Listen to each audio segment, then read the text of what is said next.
Welcome back, everybody, to the BD1P Binding of Isaac modded series. Today is going to be a random tainted character greedier run for win number 1 and episode number 326, I believe. Your question for today, put your answer in the comments down below, is going to be, what has been your favorite game that I've played in the last couple of months that isn't Isaac? Is it Cult of the Lamb? Is it Brotato? Is it Revita? Is it Shovel Knight Dig? Potentially, probably not though, because that game doesn't really have a lot of content anyway. Seed is going to be M0ER-RCQM. I've been playing a lot of games, man. It's been really, really fun to just kind of like, I wouldn't say get away from Isaac, but try out other things that may interest me, like Isaac does. Games that could potentially, maybe even in my own life, be as addictive as Isaac is to me. I recently played a game on the channel. You can go watch it if you want to. I'm not going to pressure you to, though, called Brotato. It was recommended to me by Alexa and the Turtle Melon, and it was insanely fun. There's a lot of room in the roguelike and just kind of like wave-based genre of combat that I think it should be touched on more. I'm not a big fan of like Vampire Survivor type games. You're kind of just like in a boring arena doing the same thing for, 50 rounds, but something about Brotato, and I think it's just like the shopping and the item mechanics in that game, really kind of brought it home for me. Also, T. Samson in greed mode is like a full-on dream come true here. I could not be happier. Like, we're gonna get just decimating every single wave that spawns in the game. Take some damage here. Who cares? Get some extra charge off on your old scythe here. I mean, look at this, dude. The biggest thing about greedier mode is just dealing with the extra wave and, of course, the ending boss. This solves, one of those issues. Also, we can just go like this and destroy Monstro as well, potentially, here, before the cycle ends. There we go, see? We're down out of our form now, but all we gotta do is fight one last final boss. So this should be a pretty easy, at the very least, like wave-based part of the greedier run. The final boss is still going to be a big cincher. We have to figure out what to do there. But regardless of that, I've been having a great time with the most recently like released indie games. It's been kind of crazy too. When was the last time like this many quality indie games released like next to each other? I really can't remember a time. I guess like when Inscription came out, there was Dead Estate, Inscription, and then I think also Archvale came out around that same exact time. That was kind of a big month or a big time frame for indie gaming. We could buy, pause is not that bad, but I kind of want to go down the half-priced lane here and just get a bunch of HP and maybe even run Devil this run, God forbid, with my tendency to usually always go Angel. I just realized I never bought a key. Well, let's hope I have the Planetarium mod still installed for greed mode, because that was a big mistake. Regardless of that, though, whenever a bunch of those games come out, I always kind of have to, like, pick and choose what I want to play on the channel, what do I want to just like probably end up never playing. And when Archvale came out and Inscription came out, I put Dead Estate on the back burner. I think I did stream it a couple of times, maybe once or twice, but I didn't like make a dedicated series for it. I kind of regret that, because we could actually still potentially get a key here if this thing wants to spawn one. It's just a heart. Lemon juice is not that great. And what is this pill gonna do to us? Retrovision. That is extremely hilarious. I love you for that one, game. Yeah, no money, so probably not gonna end up getting a key. That's fine. I don't need a key. If I actually can get, can I? Ooh, there's a chance here. Am I gonna be an idiot or am I gonna be smart?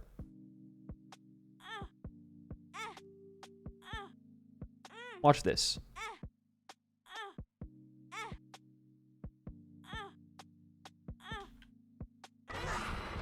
I gotta run.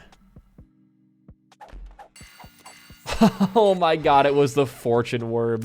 Oh.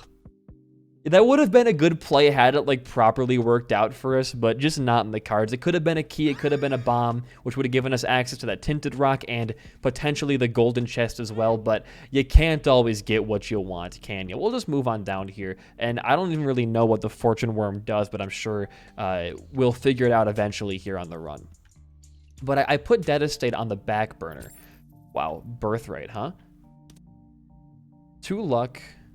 Oh, this is just the fortune item, but as a trinket. I see. It's still pretty good, though, I think.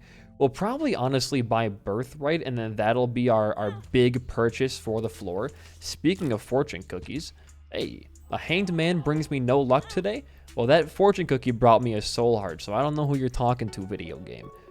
And that's pretty good as well. We're kind of lacking in the speed department, I will say. But aside from that, run's going pretty well right now. But I regret that, because from what I did play of Dead Estate for when I was doing the podcast with Turtle Melon, I really, really liked it.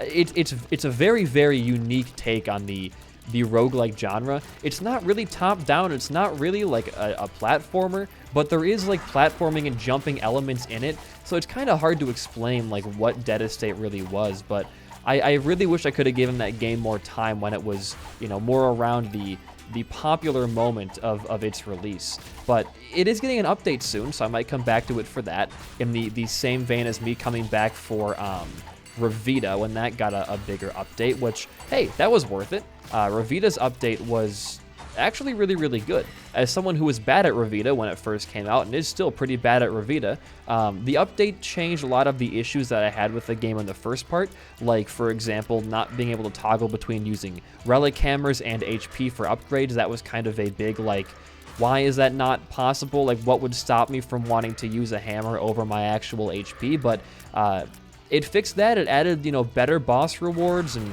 all that kind of stuff, so really, I mean, it's been a fantastic, I would say, like, month and a half span for games. Starting with the release of Cult of the Lamb, when that came out, I was so sure it was going to be like a smash hit and that it was going to be everybody's favorite game, but it was soon, like, quickly overshadowed by Brotato, which I just now checked out, and now Dome Keeper is, like, finally out, and I do want to play that, but I don't know if it's going to, like, necessarily be my thing. But on top of both those games as well, like, there's just so much coming out that I'm not sure I'm going to have time to play every single game, unless I want to, like, really just destroy my channel by not posting Isaac every day. But it's crazy, and I'm really glad that variety is working out enough to a degree where I can... Oh, what's hitting? Oh, this creep right there. Okay. That I can do the variety and not completely tank my channel, only just a little bit. Because if I wouldn't have chosen to stop doing Daily Isaac because of that one cursed deleted run, I may have never tried to play Brotato and realized what an amazing and fun game it is. So that's my lesson for you all today. I gotta get HP. I think I'll just buy the key. And then I could have bought the heart and then used the heart to get the key for less money, but still. Cursed dice. Half a black heart, but it rerolls one of your curses and grants a curse if none are active. I mean, that could be really useful. It's a Lego guy, look at that, it's my boy up there. That could be really useful for us. Let's buy a heart and let's go fight the devil wave and hopefully get like a run-defining item inside of there. If not, it's no big deal. Okay, go for Monstro first. Okay, that's fine. Monstro was dead, all I could really ask for right there. Beautiful. But all I'm going to say is it's really nice to branch out. When I was a kid, I'm still a kid, but when I was like a younger kid, I would say like 14, and I was really, really, really into like just Isaac. I don't think I played like any other game besides like Isaac and then like multiplayer games with my friends like Smash and Mario Kart. Because I thought, well, no game's gonna be as good as Isaac is, but I have been proven wrong time and time again. So if you're like I was back in early freshman year of high school, I encourage you to take all the time that you can just to branch out, because I really wish I would have gotten more into games like Gungeon and Spire back when I was younger, and would have been able to kind of grow with those communities as well, because they are, again, like really, really good games. But obviously, like, it's all up to you. I had a great time playing Isaac for like 2,000 hours in high school. I wouldn't give up what I had for the world, but I do wish I could have done some stuff a little bit differently in terms of like branching out to other games, I guess. But that being said, too, like, if I wasn't doing YouTube for a living, I would most likely still be playing like only Isaac and not checking out any of the other games releasing, mainly because, like, think of Cult of the Lamb. Like, I don't like farming games. I think they're boring, and I think sim games are also kind of boring. I know, shocker. I don't like sim games when I'm known to skip through dialogue of every single like RPG I've ever played on stream. But I gave Cult a shot, and for what it had upon release, obviously, and for what I was experiencing upon the game coming out, I really liked it. I still think it's a great game, but it's just one that once you beat the story, there's nothing to work towards. No like super impressive buildings or increasing your plot of land.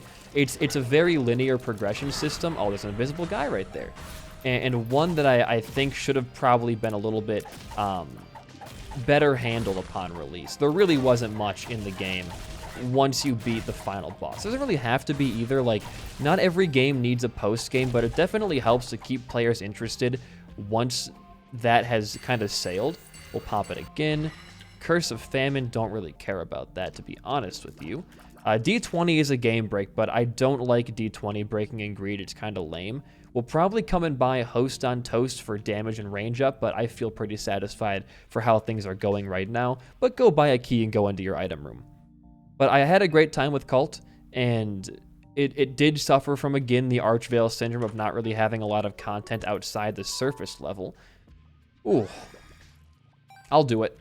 I'll do it. I like D1, or Eternal D6. It's a very, very fun item.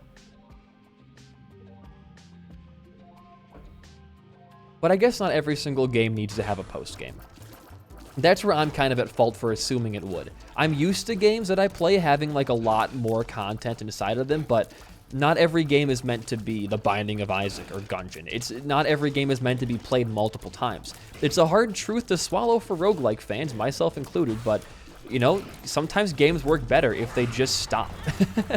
If they just don't exist, they may work better sometimes. And I think that Archvale is not a good example of that, because Archvale was marketed as kind of being a roguelike and being a randomly generated, like, adventure game, and the only randomization at all in the game is how your map is laid out.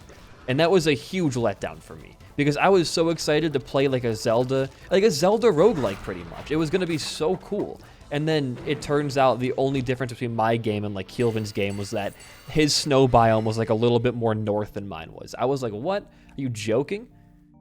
That's not going to be very good for us, is it? I will buy a battery, and then I will fight the wave, just so I can get potentially a cool devil deal going on here. But it was a bit of a letdown. I think Archvale might have been, as fun of a game as it was at first, I think Archvale might have been my most like disappointing game that I've played on the channel. The game wasn't bad by any means, but it is the one game I don't think I finished on the channel. I think it's the one game I stopped playing midway through and just never went back to, mainly because there wasn't anything new to go back to. It was the same exact thing every single time. Okay, there is some interesting stuff here. Quarter's pretty alright. Little Minx. Okay, you know what, dude? Quarter? That's fine. That's a lot of money for us to use. HP is looking a bit, I would say, volatile. Should have maybe kept that dice for getting HP, but hindsight is always 20/20. More tier rate and more shot speed, not necessary, but appreciated, I guess. Looking for more in the damage department. Sanguine Bond, same kind of deal. Why don't we take this? So we could be doing a lot in this shop right now, actually. There is a restock machine. And I'm curious, oh, is this conjoined for us? It is, that's huge. I wonder if we open up these extra shops, if the rerolls also affect those. I'll give it a shot here. Give it a shop here. Oh, not on that one. Am I gonna go deeper on the keys? Yeah, we'll go a little bit deeper on the keys. I want to see if we can get something amazing happening here. All right.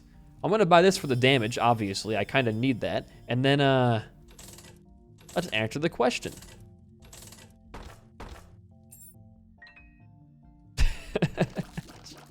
I kind of broke it, I think, a little bit, but it's fine. We could upgrade our familiars as well, but I don't really care to do that too much. Why don't I just bomb this? I don't want to spend too much money trying to roll for an S tier item. I missed the beggar there, or the shopkeeper. I don't know how. I was one tile away.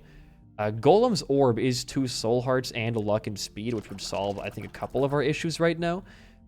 But I think really nothing else is going to be, like, super duper worth it. Speed up is great. Maybe we don't even want to buy Golem's Orb anymore. It spawns rock trinkets, though? No, it doesn't. That's the other one. We'll think about it. We have a whole wave to go through here. Things may change inside of this very room. Only God will know and also can tell. But we have the Eternal D6 for rerolls as well in case things, again, do not want to go our way. Oh, no. Is there more? Laser Eye up there. Okay. Well, now that we have this thing ready and Birthright, there really should be no way that we lose this during the... Okay. During the wave. We should keep this all the way and be able to fight the first boss. Oh, no. It doesn't count. Those guys don't count for the timer? I mean, the meat men technically died there. Don't thrust Homer? What does that mean, though? We are in a very interesting situation here where we don't really, like, our tier rate, it feels like it's staggered because of eye drops, that I'm not really getting as many shots out as I want to on some of these enemies. Just wait for your berserk to happen. There we go. Now look at this.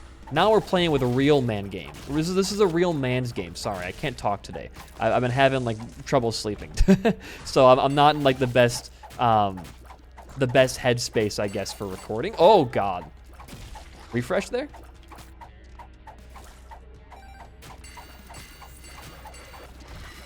Okay, as long as we're not fighting 2 bosses at all, at the same time, that's fine. Again, I apologize. I've been getting the worst sleep of my entire life recently. You guys were here for the last Isaac video where I talked about my dream that I had with the looker and how he made me super tired. It was a very spiritual dream, I guess, there. But I've been getting, like, maybe 3 hours a night, and I usually get, like, 8 or 9. So this is a whole new world of suffering for me. You know what? I will buy it. I will. We got to have the HP, and it is probably worth it for the stats. We'll fight this, and hopefully, with the Eternal D6, get a decent deal happening here. Oh, it's the updated version of the bosses, right? This might be a perish moment. This little fiend minion, though, it's doing a lot. We're gonna get our berserk here. Okay. Another one, maybe? Oh, they all die like that. Okay, fantastic. I can't see. Well, there's a fire. I should have known that was there, but this is a new boss. I may want to drop this fortune worm. Oh, that works too. Hey, we get a fiend respawn. We might die on this run, so that respawn is going to be potentially super pivotal. I think you move on down. I think you're fine. We're in a very rough state. Not really getting the proper items to truly take this run home, it feels like. But, hey, we got a couple of floors left. Anything can happen. Go into these places first. The snail.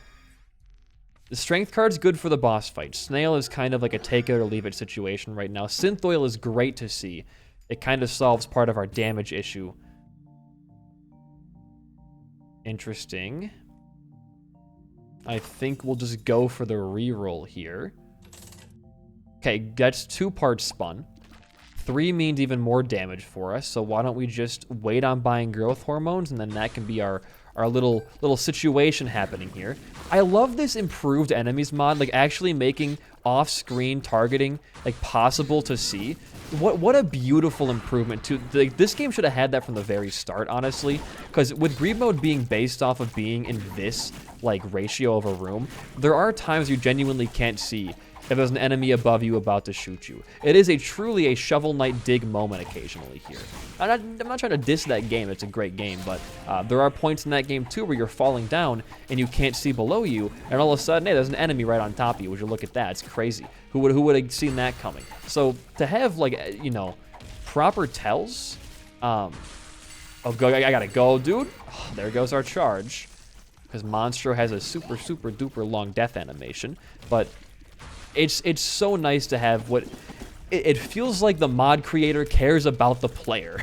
It feels like they really want us to succeed and know that some things that can piss you off are not fun to deal with. Definitely go in here and buy Growthy. And, oh, we are spun. What's the other syringe that we have? Oh, we have Roid Rage, you fool. I didn't even see that down there. Well, now we're spun. We have 9 damage now. That is quite the improvement. Okay. Keep some flies alive. Oh, you can't keep the flies alive. Oh, another Krampus fight. I can deal with Krampus. Easy, dude. Look at that. I do want to fight again for Devil Deal. I know it's a bit of a riskier strategy, but like, just hear me out, all right? If we do get like an S tier item inside a Devil Deal, we can see Abaddon for getting our HP back up. The Pact would be super, super nice. We do have the respawn as Fiend Quantity 2, or Quality 2, so if we want to, you know, take some deals that might potentially kill us, we can respawn and be fine. If we see like a Brimstone and like a Mom's Knife in there. Just kind of spitballing. Wait, this is actually kind of funny. That's some pretty good statage. Okay. Hora Babylon is active at half a heart, right? And then you do this. Now I think the run is like shaping up to properly go somewhere. Interesting. There is no item room next floor, so we can do this and maybe even find a secret room right now too. Okay. What about here though? I told you, had to be somewhere. Shard of China overhealing charges a special health bar. I know it's good, but we don't want to be overhealing with Hora Babylon.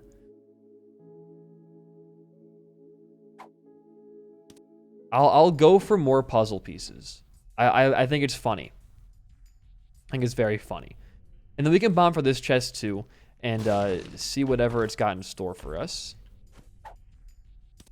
Something's wrong. You're telling me, buddy. All right, I think it's the final floor before we go and fight Greed, if my Binding of Isaac knowledge does not betray me. Your favorite food, blank, blank, blank, blank, blank, blank.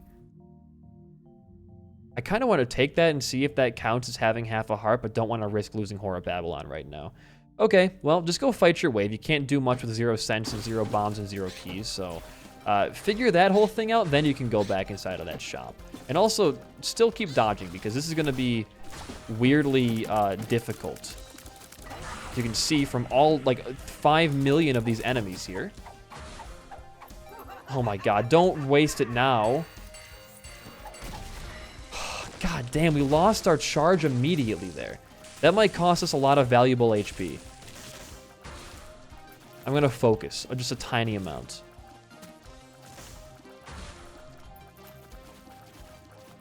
Goodbye. No idea you're gonna charge at me there, but now I know what those enemies do. Put that in the brain for future knowledge, future tense. Just do it.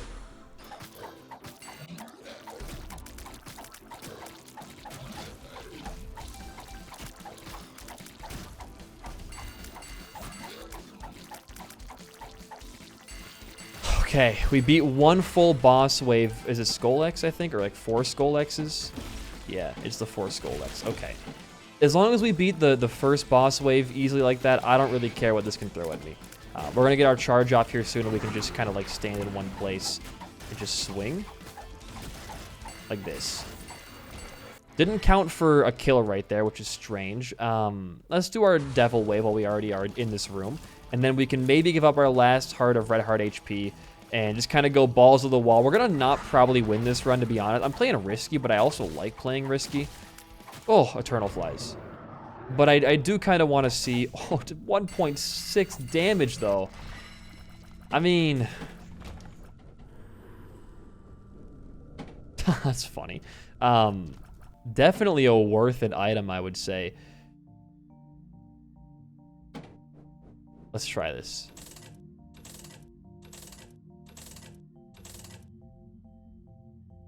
Double strength card pop.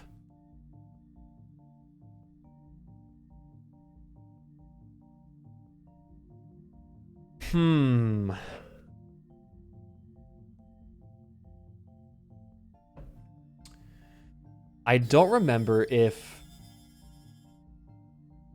strength card or picking up HP in a room, if that immediately takes away Hora of Babylon. I feel like it doesn't, which means if we do this, we could potentially just get a bunch of damage. We're going to have to see here, though. I feel like it doesn't take away Hora Babylon for that particular room. I didn't mean to walk out. I thought that the door just didn't close. Well, he's dead, so... We still gained damage. We have our speed, so it doesn't. Okay, that's cool. We made the proper play there. Look at this, free farming.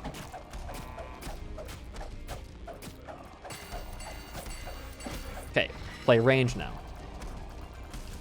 Glass cannon run, but it's going to be a glass cannon finish, so we're going to have to see here. Nothing is really set in stone quite yet. I'm going to back up. I don't really want to be in your face when you're doing this. Okay.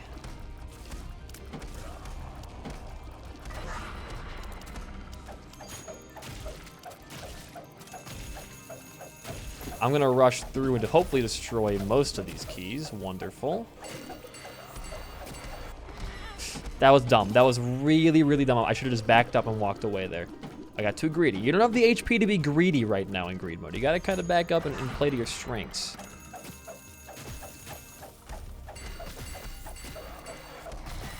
Got him.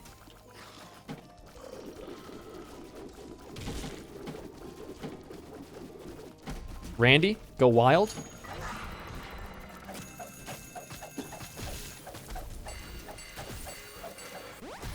Okay, only one popped. That's perfect for us. We're getting a lot of Berserk charges in this fight, which is much appreciated. So we are dealing just an insane amount of damage, it feels like.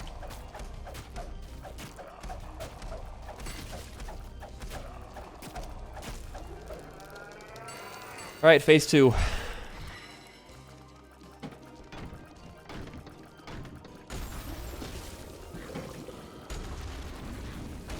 We are safe right here. Not anymore.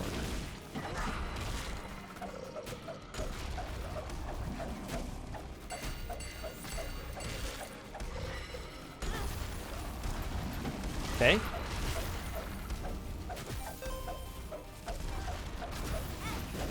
Dumb on my part, of course. Honestly, I don't even want to have Berserk pop anymore.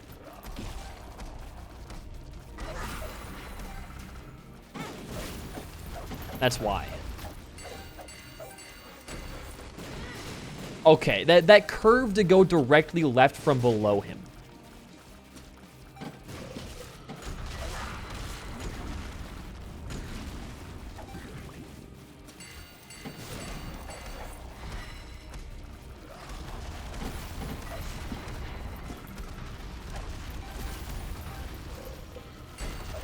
We win.